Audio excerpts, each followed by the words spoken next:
This is me, Lassie and cute stalker wrote Dracula. And to me, Dracula was the Da Vinci Code of the 19th century. It's a techno-thriller that took some of the concepts of the Gothic novel and took it from the castles of Central Europe or Eastern Europe to the modern world.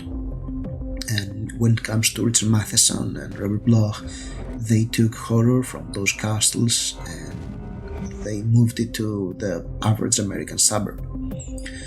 And this is where King took a lot of his mojo from. But in between you have H.P. Lovecraft, and what H.P. Lovecraft did is he stripped the concept of good and evil out of the Gothic novel, and instead of using a metaphysical evil, devil, Christian idea of good and evil, instead he redefined evil as something foreign, something alien, something outwardly, something that is way above the human consciousness. And he even used scientific explanation to the supernatural, like parallel dimensions, quantum phenomena, relativity. I mean, you go and read The Dreams in the Witch House, and yeah, that's the cosmology of Lovecraft. And yeah, I know you have to talk about Lovecraft being xenophobic and misogynist and racist,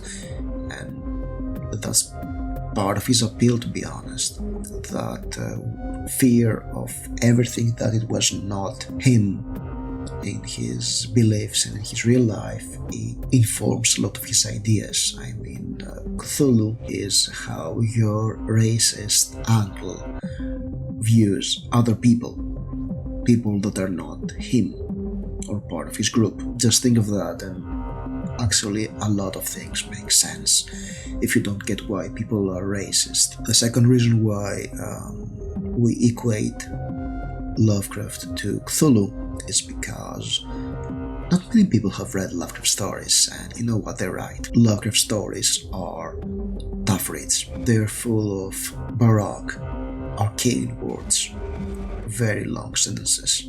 The characters are, yeah, they're not that great, and the dialogue is a bit wooden. But they're not bad stories.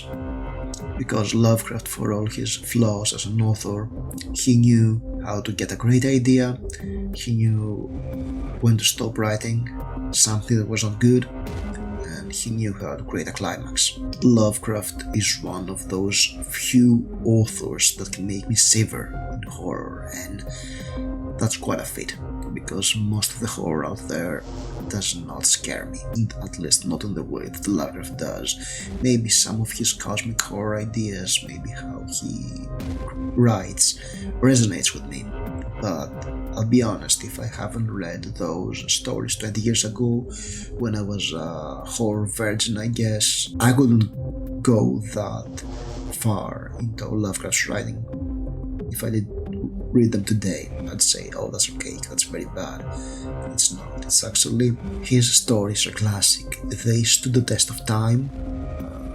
They still have something to offer, and you can understand why people love it back then, but it's baggaged with a lot of problematic stuff and a lot of writing that is not hip today.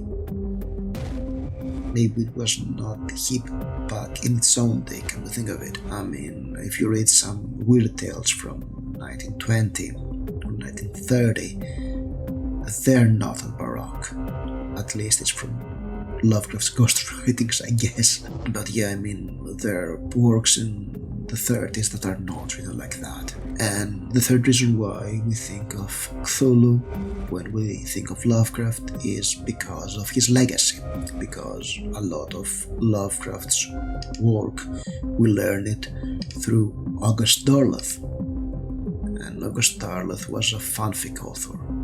He was a Lovecraft stan. He took 12 Cthulhu tales and he made a whole mythology that included the good gods, evil gods, elemental alignments, and everything we know today as Cthulhu Mythos. Also, he took a lot of stories that had nothing to do with Cthulhu and he just crammed them in there and tried to connect them. To Lovecraft, Cthulhu and the Cthulhu Mythos was a general concept, and Easter eggs to make it feel more real, I guess, but I don't think he ever thought hard about the structure of Cthulhu Mythos. I think he kept it vague because people cannot understand how the elder gods work. So even if there is a structure, the human characters could not understand them. I want this August Derleth because a lot of amazing authors like Robert Bloch, Robert Howard, Fritz Lieber, Ramsey Campbell, they wrote some great Cthulhu tales, and then you get to other people. Hell, even Robert Bloch had him and Lovecraft were killing each other in their own stories. So it's, yeah, basically the Cthulhu Mythos is the first cinematic universe, sort of like the MCU, but instead of having Robert Downey Jr. quipping, we have characters dying or getting mad at the end of every of those stories. And of course you get a whole Necronomicon mythos out of it, because people believe Necronomicon was real. And hell, I have 2 or 3 books in my bookshelves that are called the Necronomicon. So yeah. And then you get into the Call of Cthulhu tabletop RPG, you get to the video games, you get to tabletop games. I mean, Arkham Horror is amazing, and you can play it on your own if you're stuck at home, because 2020 Volume 3, that's it, that's the same though, because you have a lot of Cthulhu pop culture, you have classes, you have Funk Pops, I guess, you have a lot of pop culture Cthulhus, but in the end the Cthulhu Mythos is, I don't know, I mean, it's 11 short stories, a novella, and short essay and a poem. I mean, you have the Nameless City, the Hound, the Festival, the Call of Cthulhu, the Dunwich Horror, the Whisper in Darkness, the Dreams in the Witch House, the Shadow over Innsmouth, the Shadow Out of Time, the Haunter of the Dark, where Robert Bloch dies, the Thing on the Doorstep, and also you have the novella At the Mountains of Madness. Then you have the essay History of the Necronomicon and the poem Fancy from Yugoth. And then of course you have some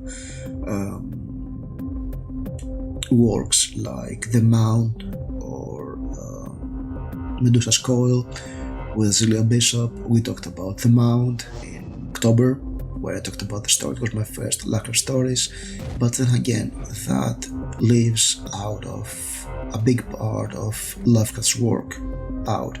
I mean, you get to the strange case, the weird case, or the strange case of Charles Dexter Ward, which is my favorite Lovecraft novel. You have Pygmalion Model that is out, which is also an amazing story. You have my absolute favorites like Picture in the House or The Color from Out of Space that are out of the picture too. This is because you have Cthulhu appear in the Call of Cthulhu, and maybe he's mentioned in three or four tales. And yeah, that's a big chunk of Lovecraft's work that is left out, or it's being misinterpreted as part of the Cthulhu Mythos by revisionism, I guess. And that's a shame, because Lovecraftian horror is not flaccid tentacles or tentacles at all. Lovecraftian horror is 100% different. To paraphrase Lovecraft, Lovecraftian horror is like you swim in a beautiful, tranquil beach. You swim in a placid island bay, and then you swim outside and you find yourself in the midst of the black seas of infinity. And it was not meant that you should voyage that far, where there are entities that view you as their food, or as a pet, or as a tick.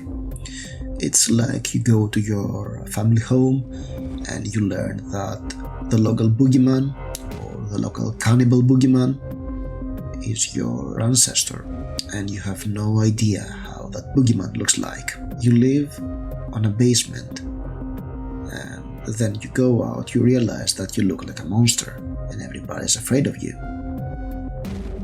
Lovecraftian horror is about everything you know about the world you live in is untrue. It crumbles under your feet, and you're left in the void. And not only that, you're insignificant, you're too small for the vast void of the cosmos to have any effect. You just leave the currents of the black ocean of the cosmos.